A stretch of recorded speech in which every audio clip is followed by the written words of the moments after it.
রবিউল আউয়াল মাস আসিলে ইমানদার আর মুনাফিকদের পরিচয় মিলে। বলেন ইমানদার আর মুনাফিকদের পরিচয়। ইমানদাররা আশুরার মাহফিল সাজাইছে, কারণ ইমানদারের কলিজাতে আগুন লেগেছে। বলেন ইমানদারের কলিজাতে আগুন লেগেছে, কারণ ইমামে হুসাইন কারবালাতে শহীদ হয়েছে। কথা বলেন ঠিক কিনা?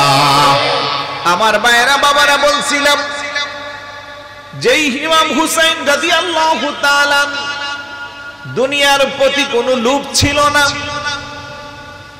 ক্ষমতার প্রতি কোনো লোভ ছিল না, যশ খ্যাতির প্রতিও কোনো লোভ ছিল না। তারপরও আজকে কিছু মুসলমান, নামদারি মুসলমান, টুপিওয়ালা, দাড়িওয়ালা, পাগড়িওয়ালা, জুব্বাওয়ালা কিছু মুসলমান আমার ইমাম হুসাইনের উপরে অপবাদ দে। ও ইমাম হুসাইন তো ক্ষমতা লোভী ছিল। চিৎকার করে বলি নাউজুবিল্লাহ। দুজাহানের বাদশা, নবীর কলিজার টুকরা, বেহেশতের কোটি কোটি যুবকদের সর্দার, ঘোষণা দিয়েছে আল্লাহর হাবিব। কথা কোন ঠিক কিনা? ইন্নাল হাসানা ওয়াল হুসাইনা হুমা আসবাবি ফিল জান্নাহ। এই দুইজন হলো জান্নাতের সাইয়্যিদা আসবাবি, সাইয়্যিদা শাবাবি আহলিল জান্নাহ। এই দুইজন হলো জান্নাতের যুবকদের, কোটি কোটি যুবকদের সর্দার। এই ঘোষণার চেয়ে দুনিয়ার বড় ক্ষমতার আর কোনো প্রয়োজন আছে নাকি? আর একটু জোরে বলুন, আছে নাকি? তাইলে আমার ইমাম হাসান আর হুসাইন রাদিয়াল্লাহু তাআলা আনহুমা বেহেশতের কোটি কোটি যুবকদের সর্দার। দুনিয়ার যারা এমপি হয়, নির্দিষ্ট সময়ের পরে তার এমপি গিরি চলে যায়। দুনিয়ার যারা মন্ত্রী হয়, নির্দিষ্ট সময়ের পরে তার মন্ত্রীগিরি চলে যায়। দুনিয়াতে যারা রাজা হয়, দুনিয়াতে যারা বাদশাহ হয়, নির্দিষ্ট সময়ের পরে তার রাজত্ব থাকে না, বাদশাহী থাকে না। কিন্তু বেহেশতের কোটি কোটি যুবকদের চিরস্থায়ী সর্দারের ঘোষণা পেয়ারা রাসূলের নূরানি জবান মোবারক থেকে পেয়েছে। ওই ইমাম হাসান, ওই ইমাম হুসাইন রাদিয়াল্লাহু তাআলা আনহুমার আর দুনিয়ার কোনো বাদশাহীর প্রয়োজন আছে নাকি? আর একটু জোরে বলুন। আজকে যারা বলে ইমাম হুসাইন বিদ্রোহী ছিল, আমার ইমাম হুসাইন ক্ষমতালোভী ছিল, আমি বলবো নাউজুবিল্লাহ। এই ধরনের আকীদা যদি কোনো মুসলমানের থাকে, তার ঈমান থাকবে না, তার ঈমান থাকবে না।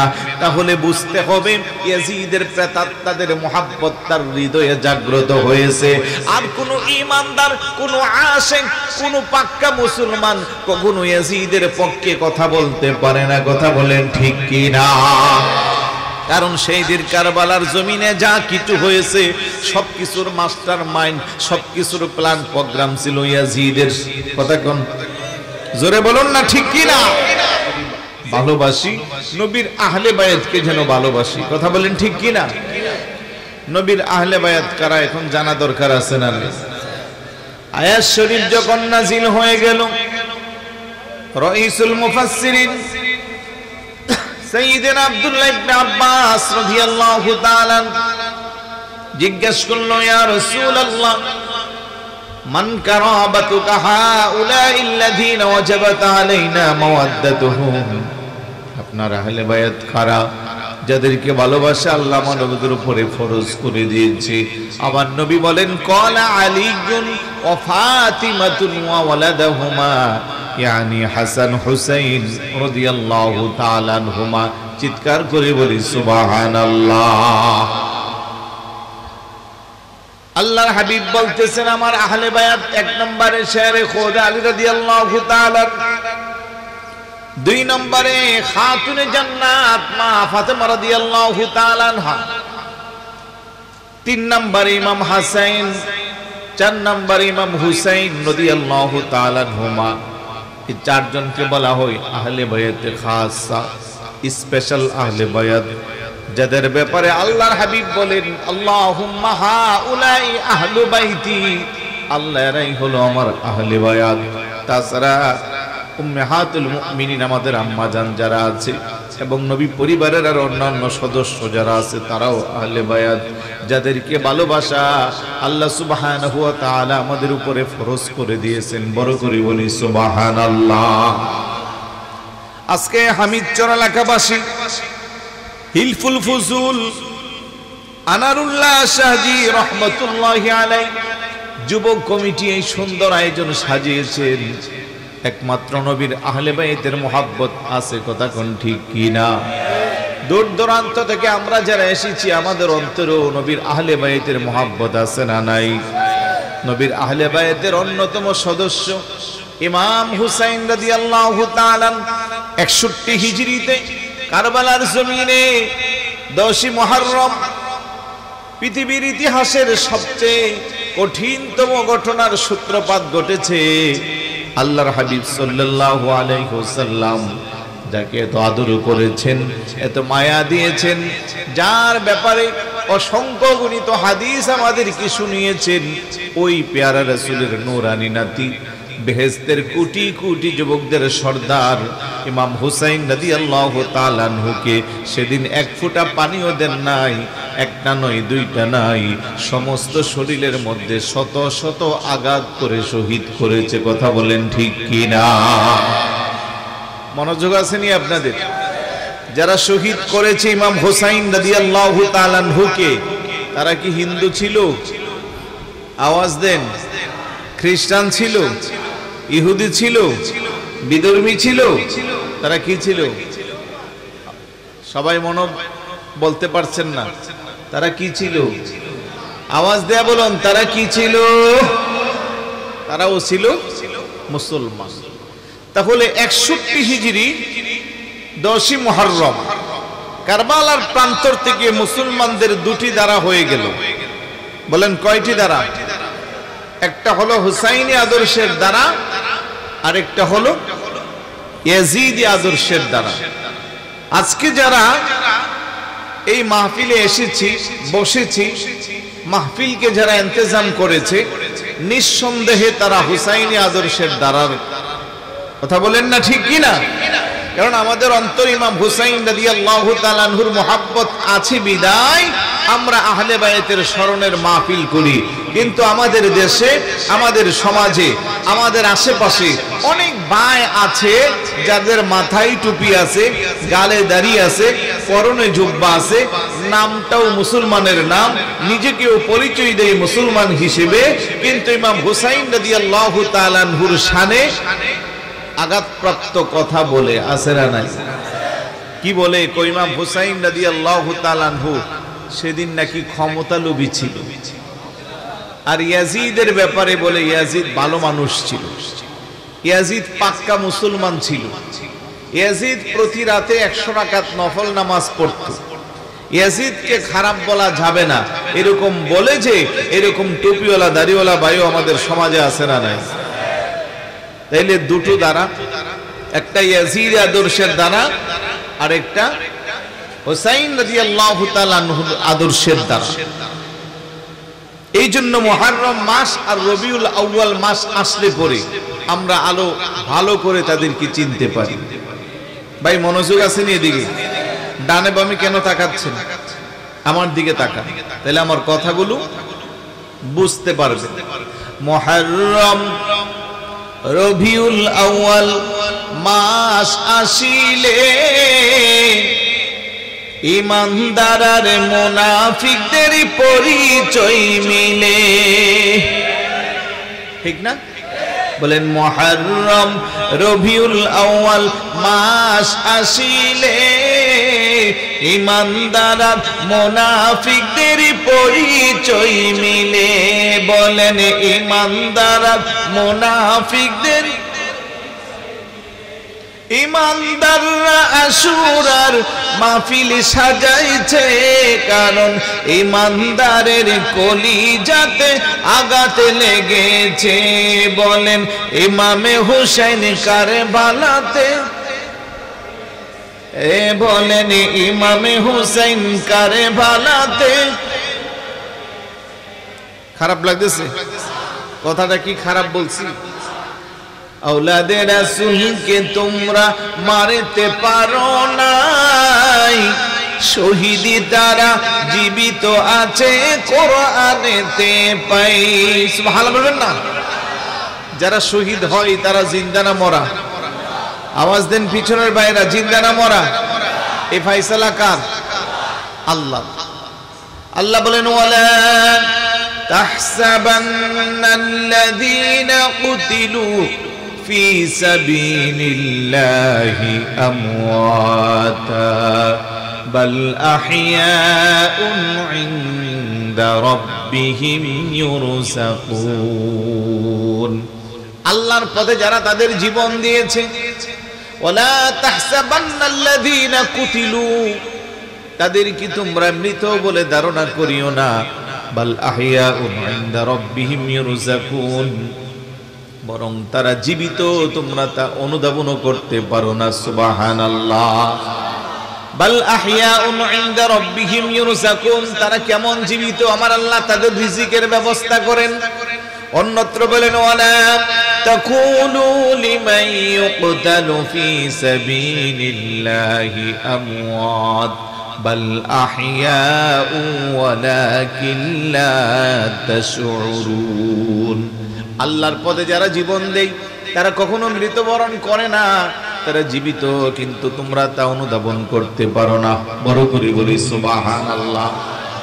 বুঝে থাকলে জবাব দিবেন, শহীদরা মরা না জিন্দা? জোরে বলুন। শহীদ যদি জিন্দা হয়, আমার নবী রওজা শরীফে জীবিত না মৃত? কারণ শহীদের মর্যাদা কোথায়? আল্লাহ কফা উলাইকা মাআল্লাযীনা আনআমাল্লাহু আলাইহিম মিনান নাবিয়্যিনা ওয়াস-সিদ্দীকিন ওয়াশ-শুহাদা'i ওয়াস-সালিহিন ওয়াহাসুনা উলাইকা রফিকা। সুবহানাল্লাহ। আল্লাহর নিয়ামত প্রাপ্ত ব্যক্তি চার শ্রেণীর। বলেন কয় শ্রেণীর? এক নম্বরে নবী যারা, দুই নম্বরে সিদ্দিক যারা, তিন নম্বরে শহীদ যারা, চতুর্থ নম্বরে আল্লাহর নেককার বান্দা ওলি যারা। তাহলে তিন নম্বরের শহীদ যদি রওজার মধ্যে জীবিত থাকে, তিন নম্বরের শহীদ যদি তার কবরের মধ্যে জিন্দা থাকে, আমার আল্লাহ নিজে বলে আমি তাদেরকে রিজিকের ব্যবস্থা করে দেই। তাহলে এক নম্বরের নবী কবরের মধ্যে মরে গলে পচে মাটির সাথে লেগে গেছে। এই আকীদা যাদের আছে তাদের ঈমান আছে না নাই? জোরে বলুন আছে না নাই? তাহলে আমাদের আকীদা, আমাদের নবী রওজা শরীফে জীবিত না মৃত? জোরে বলুন জীবিত না মৃত? আমাদের আকীদা শুধু নবী না, নবী যারা, সিদ্দিক যারা, শহীদ যারা, আল্লাহর ওলি যারা, তারা সবাই জীবিত। সুবহানাল্লাহ বলবেন না? আল্লাহ বলেন আলা ইন্না আউলিয়া আল্লাহি লা খাউফুন আলাইহিম ওয়ালা হুম ইয়াহজানুন। ওলিদের ব্যাপারেও জীবিত রায় পেলাম, সিদ্দিকদের ব্যাপারেও পাইলাম, শহীদদের ব্যাপারেও পাইলাম, আর নবীরা নিশ্চয়ই রওজা শরীফের মধ্যে জিন্দা। আল্লাহু আকবার বলেন। শুধু আমাদের নবী না, সমস্ত নবী আলাইহিস সালাতু ওয়াস সালামরা তাদের রওজা শরীফের মধ্যে জীবিত। আল আমবিয়াউ আহইয়াউন ফি কুবুরিহিম ফায়ুমকিনু লাহুম সিমাউ সালাতাম মান সাল্লা আলাইহিম। অপর হাদিসে এসেছে আল আমবিয়াউ আহইয়াউন বাদা 40 ইয়াওমান মিন ওয়াফাতিহিম ইয়াসিরুনা কাসাইরুল আহইয়া ইয়াকুনুনা হাইসু ইয়ানজিলুহুমুল্লাহ ওয়া লি হায়াতুল আমবিয়া বাদা মাউতিহিম শাওয়াহিদুন। চিৎকার করে বলি সুবহানাল্লাহ। তাহলে আওলাদে রাসূলকে যেদিন যারা শহীদ করেছে, তারা মনে মনে ভেবেছিল আওলাদে রাসূলদেরকে তারা শহীদ করে বুঝি নবীর আদর্শকে শেষ করে দিয়েছে, কিন্তু না, এখনো ইমাম হুসাইন রাদিয়াল্লাহু তাআলা আনহুর জিকির আছে না নাই? আওলাদে রাসূলকে তোমরা মারতে পারো নাই, শহীদ তারা জীবিত আছে কোরআনেতে পাই। আল্লাহ তাআলা তাহাদেরকে রিজিক দিতেছে, তারা সবাই নূরে নবীজির কদমে আছে। কথা কোন ঠিক কিনা? মুহররম রবিউল আউয়াল মাস আসিলে ইমানদারের মুনাফিকদের বলেন ইমানদার মুনাফিকদের পরিচয়। ইমানদাররা আশুরার মাহফিল সাজাইছে, ইমানদারের কলিজাতে আগুন লেগেছে, কারণ ইমামে হুসাইন কারবালাতে শহীদ হয়েছে। বলেন ইমামে হুসাইন কারবালাতে। ইমাম মুসলিমের ছেলেরা এতিমে অসহায়, টাকার জন্য মুনাফিকরা শহীদ করে দেয়। কথা কোন ঠিক কিনা? সেই টাকায় আজ মুনাফিকি বিক্রি হতেছে। বলেন সেই টাকায় আজ মুনাফিকি বিক্রি হইতেছে। আজি ইমানদারের কলিজাতে, ভাই জোরে বলো না, জি ইমানদারের কলিজাতে মুহররম রবিউল আউয়াল মাস আসিলে ইমানদার মুনাফিকদের পরিচয় মিলে। বলেন ইমানদার মুনাফিকদের পরিচয়। ইমানদাররা আশুরার মাহফিল সাজাইছে, কারণ ইমানদারের কলিজাতে আগুন লেগেছে। বলেন ইমানদারের কলিজাতে আগুন লেগেছে, কারণ ইমামে হুসাইন কারবালাতে শহীদ হয়েছে। কথা বলেন ঠিক কিনা? আমার ভাইয়েরা বাবারা, বলছিলাম যেই ইমাম হুসাইন রাদিয়াল্লাহু তাআলা দুনিয়ার প্রতি কোনো লোভ ছিল না, ক্ষমতার প্রতি কোনো লোভ ছিল না, যশ খ্যাতির প্রতিও কোনো লোভ ছিল না, তারপরও আজকে কিছু মুসলমান, নামদারি মুসলমান, টুপিওয়ালা, দাড়িওয়ালা, পাগড়িওয়ালা, জুব্বাওয়ালা কিছু মুসলমান আমার ইমাম হুসাইনের উপরে অপবাদ দে। ও ইমাম হুসাইন তো ক্ষমতা লোভী ছিল। চিৎকার করে বলি নাউজুবিল্লাহ। দুজাহানের বাদশা নবীর কলিজার টুকরা, বেহেশতের কোটি কোটি যুবকদের সর্দার, ঘোষণা দিয়েছে আল্লাহর হাবিব। কথা কোন ঠিক কিনা? ইন্নাল হাসানা ওয়াল হুসাইনা হুমা আসবাবি ফিল জান্নাহ। এই দুইজন হলো জান্নাতের সাইয়্যিদা আসবাবি, সাইয়্যিদা শাবাবি আহলিল জান্নাহ। এই দুইজন হলো জান্নাতের যুবকদের, কোটি কোটি যুবকদের সর্দার। এই ঘোষণার চেয়ে দুনিয়ার বড় ক্ষমতার আর কোনো প্রয়োজন আছে নাকি? আর একটু জোরে বলুন, আছে নাকি? তাইলে আমার ইমাম হাসান আর হুসাইন রাদিয়াল্লাহু তাআলা আনহুমা বেহেশতের কোটি কোটি যুবকদের সর্দার। দুনিয়ার যারা এমপি হয়, নির্দিষ্ট সময়ের পরে তার এমপি গিরি চলে যায়। দুনিয়ার যারা মন্ত্রী হয়, নির্দিষ্ট সময়ের পরে তার মন্ত্রীগিরি চলে যায়। দুনিয়াতে যারা রাজা হয়, দুনিয়াতে যারা বাদশাহ হয়, নির্দিষ্ট সময়ের পরে তার রাজত্ব থাকে না, বাদশাহী থাকে না।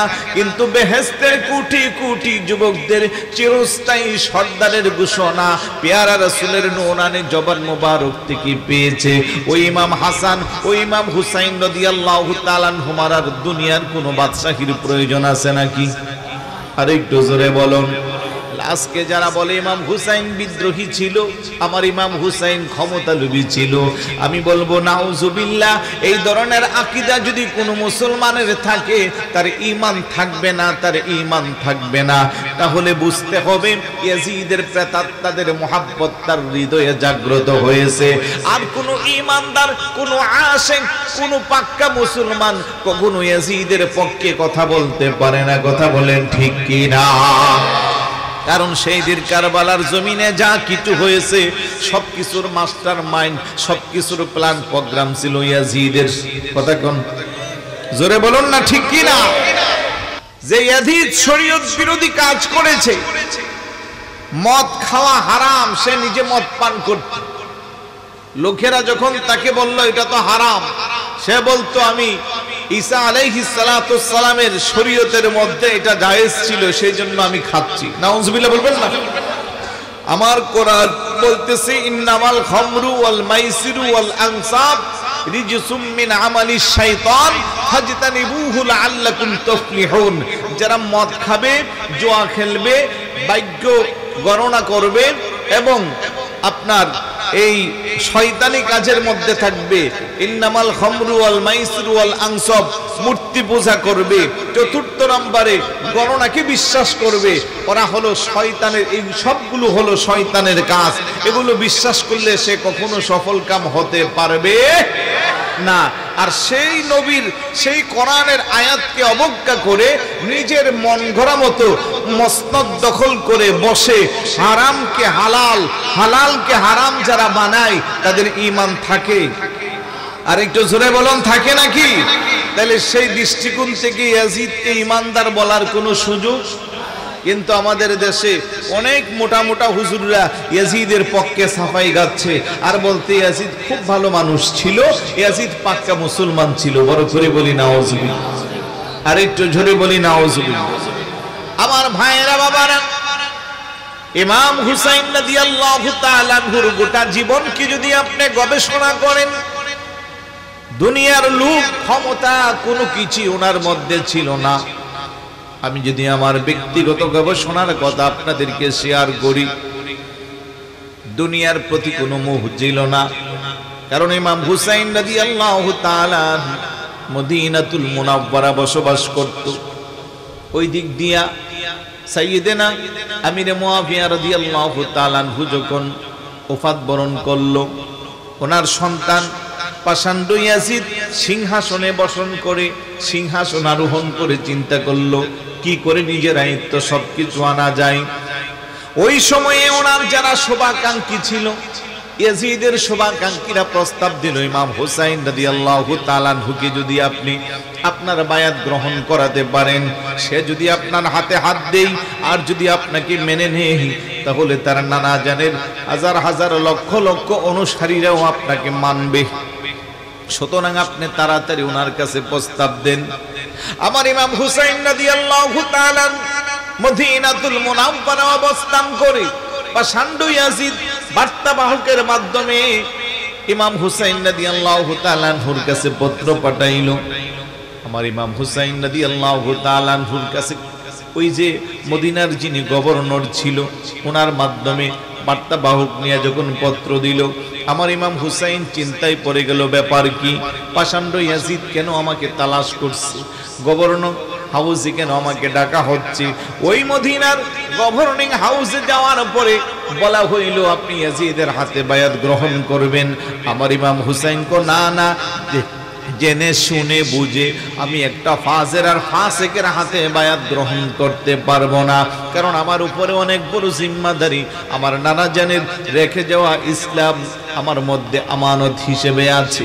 আমি যদি নানা জানের ওই ওয়াদাকে ভঙ্গ করে দুনিয়ার লোভে, মসনদের লোভে আমি যদি আমার নানা জানের পথ ছেড়ে অন্যদিকে চলে যাই, কিয়ামত পর্যন্ত আমার নানা জানের কোটি কোটি গুনাহগার উম্মতের আমার ইমাম হুসাইনকে তারা ধিক্কার দিবে। আর আমি যদি অন্য পথে চলে যাই, তারাও সেই পথে গেলে তারা বেঈমান হবে। কিয়ামতের ময়দানে নানা জানের পাশে আমার দাঁড়ানোর কোনো সুযোগ থাকবে না। কথা বলেন ঠিক কি না? আমি জেনে শুনে বুঝে ইয়াজিদের হাতে বায়াত গ্রহণ করতে পারবো। অনেক লম্বা চোরা কথা, এক একটা পয়েন্টে কথা বললে অনেক সময়ের প্রয়োজন, কিন্তু আমি সামারাইজ করে মূল কথাগুলো বলার চেষ্টা করব। আপনাদের কি বুঝতে অসুবিধা হচ্ছে? আমি বলবো যে একটু সামনের দিকে তাকান, ডানে বামে তাকানোর কোনো দরকার নেই। এদিকে যদি তাকান আমার কথা বলতে সুবিধা হবে, আর আশেপাশে কথাও বলবেন না। তাহলে ইমাম হুসাইন রাদিয়াল্লাহু তাআলা আনহু পৃথিবীর সবচেয়ে দামি জায়গা মদিনাতুল মুনাওয়ারায় অবস্থান করছে। এখন যেহেতু ইয়াজিদের পক্ষ থেকে প্রেসার দেওয়া হচ্ছে যে ইমাম হুসাইনকে বলো আমার হাতে বায়াত গ্রহণ করার জন্য, আমার ইমাম হুসাইন রাদিয়াল্লাহু তাআলা আনহু সিদ্ধান্ত নিল, না আমি প্রয়োজনে মদিনা ত্যাগ করব, তারপরেও ইয়াজিদের হাতে বায়াত গ্রহণ করব। এটা কি সোজা ব্যাপার? মদিনা ত্যাগ করা এটা আশিকরা বুঝে। যারা মদিনায় যায়, মদিনার প্রেম ভালোবাসা মহাব্বত যাদের আছে, তারা বুঝে মদিনার প্রেম, মদিনা ত্যাগ করা কত কষ্টের। আমার ইমাম হুসাইন রাদিয়াল্লাহু তাআলা পরিবারের সদস্যদের সাথে সিদ্ধান্ত নিল, ফাইসালা করলো যে মদিনায় থাকা যাবে না, কারণ এই মদিনায় থাকতে গেলে ইয়াজিদকে মানতে হবে। কিন্তু মদিনা ছেড়ে যাওয়া তো বড় কঠিন, কথা কোন ঠিক কিনা? নানা জানের রওজার পাশে যাইয়া চোখের পানি ছেড়ে কান্না করে, ওগো নানাজি, আমি আপনার সেই হুসাইন, যেই হুসাইনকে আপনি বুকে পিঠে কুলে নিয়া বড় করেছেন। ও নানা, আমি আপনার সেই হুসাইন, যেই হুসাইন কান্না করলে আপনি সহ্য করতে পারতেন না।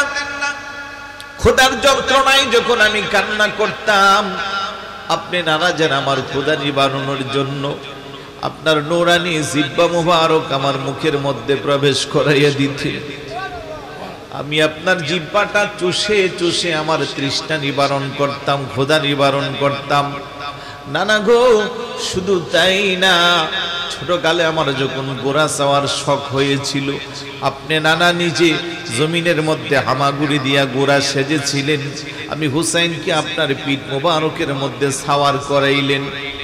ও নানা, শুধু তাই না, আমি যখন ছোট ছিলাম, আমার আম্মা জান খোদার যন্ত্রণায়, ঘরে খাবার ছিল না, আমাদেরকে খাবারও খাওয়াইতে পারতো না।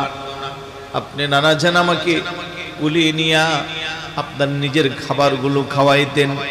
নানা গো, আমি যখন আম্মার কোলে থেকে কান্নাকাটি করতাম, দোলনার মধ্যে আমার শোয়াইলে জান্নাতের ফেরেশতারা এসে আমার দোলনাটাকে তারা নাড়াচাড়া করে আমারে ঘুম পাড়াইতো। এই মদিনার সাথে আমার কত স্মৃতি বিজড়িত গো নানা। এই মদিনা ছেড়ে আমি কেমনে যাই? মদিনা ছেড়ে যাওয়াটা আমার জন্য বড় কষ্ট হয়, কারণ আমার তো সুখে দুঃখে যখনই মন চায় আমি দৌড় দিয়ে আপনি নানার রওজার পাশে আসতে পারতাম। এখন পাষাণ্ড ইয়াজিদের অত্যাচারে আমি মদিনা ত্যাগ করে চলে যাচ্ছি, জানি না আর জীবনে কোনোদিন আপনার রওজার পাশে আমি আসতে পারবো কিনা।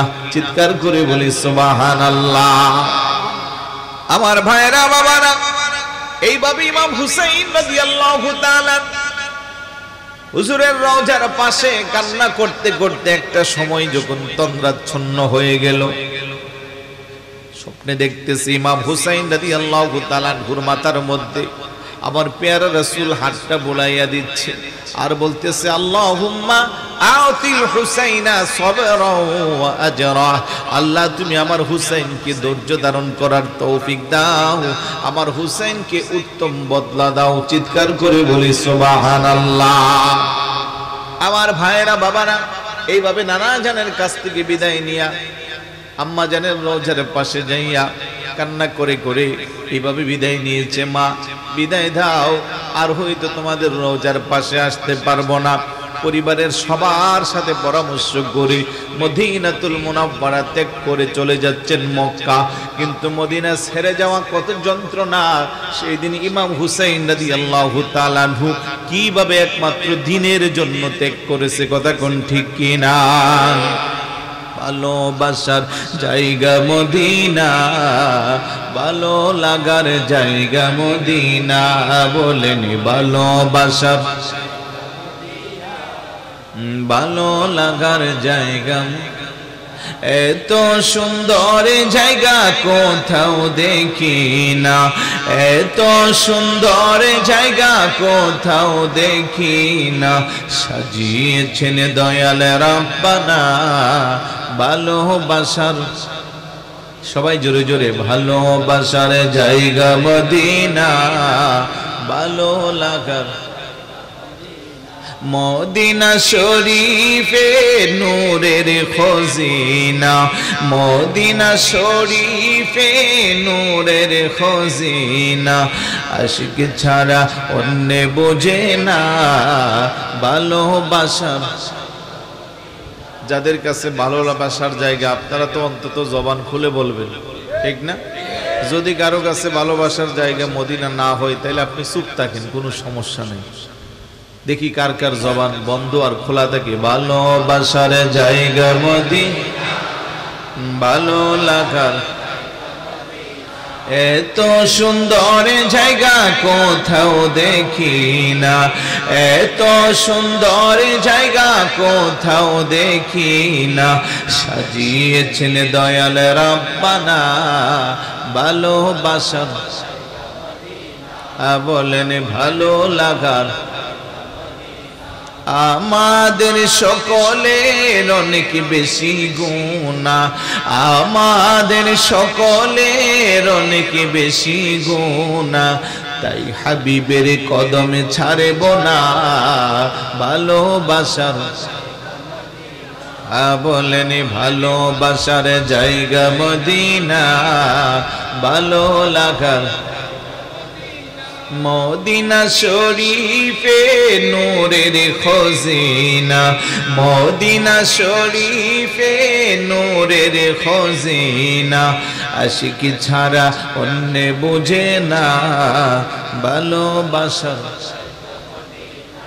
একদিন কবরে যাব কেউ তো যাবে না, একদিন কবরে যাব কেউ তো যাবে না, যাবে আমার শাহে মদিনা ভালোবাসার।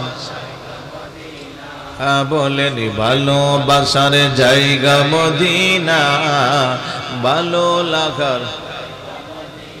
জোরে বলি মারহাবা। আমার ভাইরা বাবারা, ইমাম হুসাইন রাদিয়াল্লাহু তাআলা ঈমানকে সতেজ রাখার জন্য নানা জানের অর্পিত দায়িত্বকে যথার্থ মূল্যায়ন করার জন্য এক নম্বরে উনি দেশের মায়া ত্যাগ করতেছেন।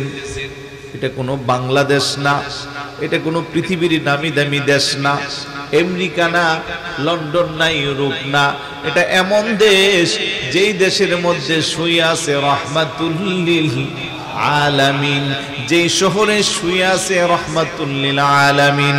আমার ভাইয়েরা, পৃথিবীর মধ্যে সবচেয়ে দামি জায়গা হলো মদিনাতুল মুনাওয়ারা। আন্না রাউজাতুন নবী সাল্লাল্লাহু আলাইহি ওয়াসাল্লাম খায়রুম মিনাল কাবাতিল মুশাররাফা ওয়া আফদালু মিনাল আরশিল মুআল্লা। চিৎকার করে বলি সুবহানাল্লাহ। রাসূল পাকের রওজা মুবারকের মর্যাদা শুধু খানায়ে কাবা না, বরং আরশ আজিমের চেয়েও আরো বেশি দামি। কথা কোন ঠিক কিনা? এই আকীদার সাথে আপনাদের কোনো আপত্তি আছে নাকি? আমরা যারা আহলে সুন্নাত ওয়াল জামাতের আকীদা বিশ্বাস করি, আমাদের কাছে মদিনা হলো পৃথিবীর সবচেয়ে দামি জায়গা। কারণ এই মদিনায় নবীর যে রওজা মুবারক আছে, ওই রওজা মুবারকের মর্যাদা আরশ আজিমের চেয়েও আরো বেশি দামি। ওই নবীর রওজা মুবারক ত্যাগ করতেছেন কিসের জন্য? ঈমান রক্ষার জন্য। তাহলে এক নম্বরে আমার ইমাম হুসাইন রাদিয়াল্লাহু তাআলা আনহু দেশের মায়া ত্যাগ করেছেন। আপনাকে আমাকে জানান দিচ্ছেন, ও বিশ্ববাসী, আমি ইমাম হুসাইনের জীবন আদর্শকে অনুসরণ করো। আমি পৃথিবীর নামি দামি শহর আমার নানা জানের সাথে স্মৃতি বিজড়িত